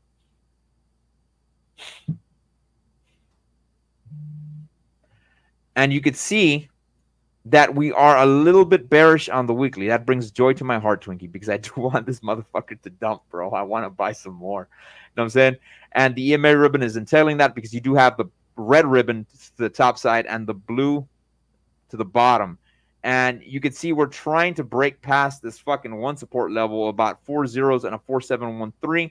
If we do break down on the weekly, we would possibly come down here to about 4 zeros and a 3890. Keep your fingers crossed. I do want that to happen so I could buy some more. Not enough data on the weekly as far as the 200 EMA goes, man. And that is the deets I do have on Pulse Chain. Not a lot to cover today. If we were to run to the upside, we would need to beat out the CMA ribbon and eventually compromise 4 zeros and a 7-1, bro, if anything. I heard, Twinkie, did you want to mention something? No. When you're done with your pulse chart, I got a little bit of content I want to rip through real quick. I will generally point people towards my stream from last night where I covered this in far more detail, but I'll just kind of quickly outline some ideas on where Pulse can potentially run on this. And so, there we go. Cool. All right, let me make this a little bit less of an eye chart on some of this stuff. Cool. So up top, this was at the time a snapshot I took yesterday.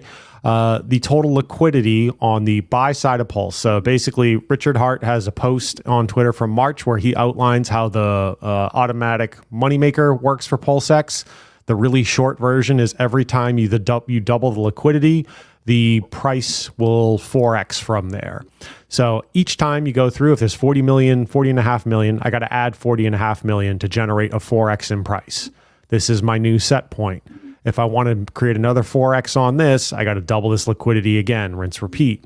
So the question I got into last night was, okay, of the 170,000 ETH that are floating around associated with, let's say, the OA, SAC wallets and the like, where do we think the ETH price can go? Maybe it goes up to 12,000, maybe 8,000. And in future streams, Boogie and I will be talking about this more, where we think ETH can go. Hint, hint, go back to the beginning of the stream where I outlined total market cap, percentage dominance, and the like, and you can start to figure these numbers out for yourself. So this potentially means there would be roughly $2 billion of capital to kind of move around. And let's say roughly half of it would need to be kept in reserve just to support different price points and the like, and $1 billion could be deployed on that front. So when my total spend gets to roughly this number, it's a 256x from, in this case, last night's price, but it's a 490, we'll call it 495x from day one launch and a 441x from the low in September. Now, keep in mind, PulseX can be adjusted and certain behaviors can be incentivized. So the question is, well, if PulseX is adjusted to redirect liquidity and incentivize different behaviors, to what extent can it be redirected and incentivized?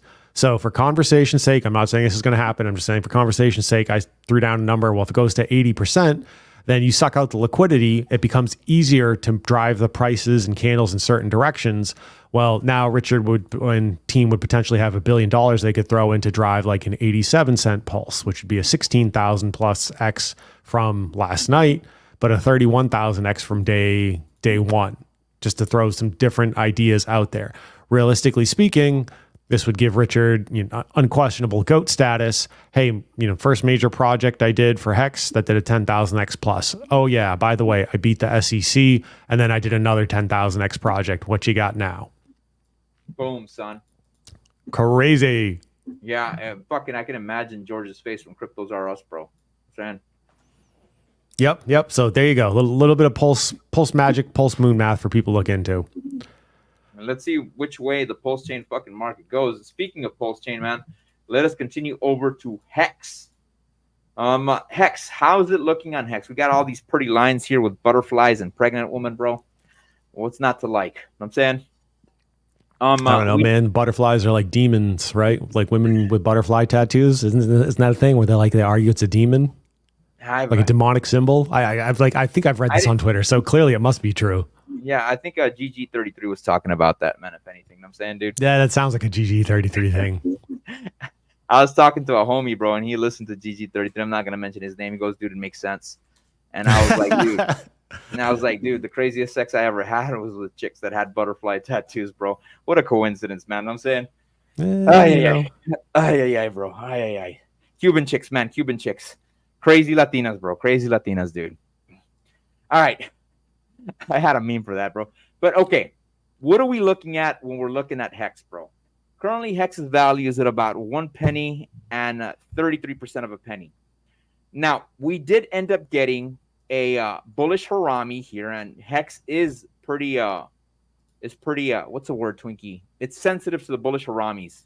And you can see that we had this pumping candle up over here, bro. We got this other candle over here, which was 25% smaller than this one. We dumped, but then we got this doji, which is market freaking indecision, and then we pumped to the upside. We got up over here, bro. We shot down here, and then we had a little bit of a fucking dragonfly doji. Of course, I put a butterfly on there because there's no dragonfly symbols that fucking this shit lets you use. And then we dumped to the downside. Now, one of the measuring tools that I did use was this fucking trend-based fib extension, and I measured from the bottom, pulled it all the way to the top, and then I measured to the low that we did get, which was here on October 9th. And I ended up getting this set up for the trend-based fucking fib extension. One thing that I did notice about hex is that it almost made contact with the psychological level of 0.50. That is the golden zone, or the beginning aspect of the golden zone. The real golden zone is 0.618. Usually, if you don't break above this, that means you're going to retrace to the downside, if anything. And when I was viewing this chart earlier, I decided to bring up this tool. Now, mind you, Charlie does not like head and shoulders if it's not symmetrical, but of course, when you guys saw that shit on Phantom that I showed you earlier, it did end up working, even though it was not symmetrical. So if we apply the same methodology on this bad boy, we push it up to the top side, come back down here, push it back up to the top side, come back down here, push it back up to the top side. Guess what you got, man? You got somewhat of a head and shoulders forming. See that, Twinksters? Yeah, I do. So that may end up meaning we'll possibly come down here to about maybe the 85%, 85 cents level. If we do break down further, you're talking about maybe retracing down here to about 70 or about 0.007% of a level. I would hope so. I would like to. Now, let me go ahead and remove this and see if I find any Elliott wave patterns on this, because if we do have an Elliott wave pattern, then there's certain rules we do have to follow. And let's see if we get confluence with that. So we pump up this way. You got your 1 point. Come back down here. We shoot back up this way. Come back down this way. And then if we don't break above this area, then this Elliott wave pattern's canceled out. But it's already seeming like it's not wanting to do that. EMA ribbon is telling us, though, nah, fuck you. We're going to pump to the upside. So you are getting conflicting information when you're looking at this chart. But something that I did find that was intriguing was, of course, being redundant, the 0.5 level and the 0.618. We did get rejected there. And it does seem like we're coming back to the downside. One thing I am noticing about Hex as well, man, is that it's weird. After we got that fucking SEC scare, Twinksters, check this out. Yep. What was that SEC scare, bro? I think it was here, bro. After we got that SEC scare, no. That was more pulse chain. Around this day here, after January 7th, bro, we started really operating more on 60-day cycles. It's not really doing so well on 20 days. I tried measuring for 30 days. It wasn't panning out for me. And I've got this theory that this sucker is possibly running on 60-day cycles. So if I do push this all the way out to about day 45, you're talking about possibly dipping October 24th. If we go all the way to day 60, estamos hablando de about November 8th, give or take, ballpark. And mind you, we did get a cycle high at about day 20. And usually when you get a cycle high from day 20 and below, you end up getting a bear cycle on Bitcoin. But mind you, this is an altcoin. And it's a relatively new altcoin for the reason being that they had to relaunch. Oh, it got a relaunch because it's P hex, not E hex. I'm saying. Yeah. Richard dragged that one out back like Old Yeller and, put it out to pasture. I'm just like speculating here. So given that Bitcoin tends to run on 60-day cycles, in principle, Hex is a better Bitcoin. Maybe that how somehow gives it a relationship to 60-day cycles as well. Yeah, and that's what I was looking at, Twinkie. And Ethereum also runs on 60-day cycles. I don't know if Richard I don't know if you could argue the point that he's changed the tokenomics on it, or not the tokenomics, but the patterns on it, if anything. I mean, he can't buy his own bags if he wants to. You know what I mean? Sure. Okay, home stretch on Hex side of things. This ties back to what we were looking at earlier with some of the liquidity manipulations that can potentially be done. So I do like to periodically kind of eyeball some different relationships at some things. So if Pulse goes to 1 cent, based on, again, this was all calculations I set up last night. If Pulse gets to this 1 cent, like 1.5 cent-ish region, Hex goes to $4, assuming those ratios hold. And again, there's a lot of assumptions where we started tonight's conversation. Many things are possible. It's a question of conditions being met. So the conditions here are that the relationship between Pulse and Hex mathematically stays roughly as it is today, and the whole ecosystem goes up, which is going to be also one of the conditions is what is the ETH price, which is one of the conditions related to what is the total market cap doing. So it's all if this, then that is kind of the way the long-term relationships work. We get up to like around 5 cent Pulse, then it's around $16.70 Hex. I know some folks are drooling on that one. As I indicated last night on my stream, just because you see this number doesn't necessarily make it real. It means it is digitally representing your portfolio, which will have some giga crazy number. When you feel like screenshotting your portfolio, that is a good time to potentially take some profits off the table, because it is very likely where things are going 5 cents here, 3 cent Pulse X, and we know folks probably have bigger Pulse X bags by count, $17-ish Hex, $2,300 Inc. And look, like even eHex potentially gets up around $3. There is likely going to be certain liquidity constraints. You don't want to nuke your bag trying to exit out and just eat it on slippage. You will not be the only one. I promise you, as big as your bags are, we know people in the community who have bigger bags still. This is going to be a point of concern as things continually heat up. Am I waiting till 5 cents to take profits? No, I'm going to be taking profits on the ride up. I agree 155%, Twinksters. And with that stated, talking about fucking taking screenshots of your portfolio so you can show your homies, bro. Yeah, that's a pretty good indicator. Story from a homie that was an OG Hexagon, bro. He mentioned he was on a yacht. He saw Hex pumped to a fucking all-time high, bro, and everybody on the yacht was happy and cool and collected. So he was like, you know what, man? Let me call my fucking sister up, bro. He called up his sister. He goes, hey, sell this much fucking Hex. I need you to sell this much fucking Hex because, dude, shit's through your fork. This is weird. Sell it. Next day, the motherfucker dumped, bro. So, yeah, man, if you're euphoric, that probably indicates, hey, yeah, you need to sell some shit. You know what I'm saying? For how many viewers you got right now, Boogie? 39 viewers. For the 39 viewers that are out there and the folks who are watching it on the replay gang, we appreciate the support. I did a quick look at the eHex chart a few weeks back for a consult for somebody. And if I were to look at, let's say we want to be within roughly 50% of the all-time high as part of the sellout strategy.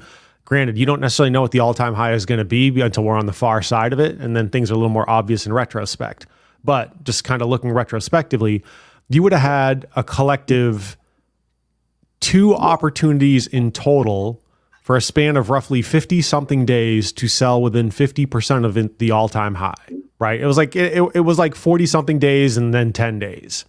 If you tighten that up to being like within 30% of the all-time high, you had 10 days. 10 days is more than enough time, Twinksters. Yeah, hopefully, right? But I think people are smarter this cycle too. So my point here, though, is imagine waiting, trying to, and look, to be fair, if you got a smaller bag, there's a good chance you might be able to get, most of it out type situation under those conditions.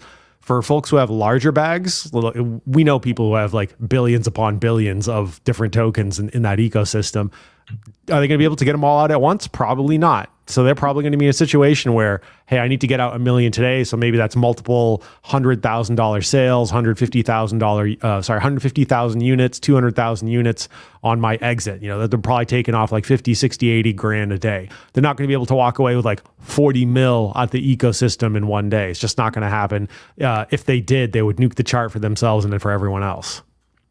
Yeah. See, I mean, and dude, I'm glad we got 39 people here, bro. You're going to have to sell in increments, dude, because you're going to get fucking wrecked on the slippage, bro. You know what I'm saying? Yep. Yeah, man. Cool. Moving on to the final chart, which is the weekly chart on Hex. And this would make a little bit of confluence with what I've been telling you cats. Let's go over here, man. And then we can call this motherfricker a day, son.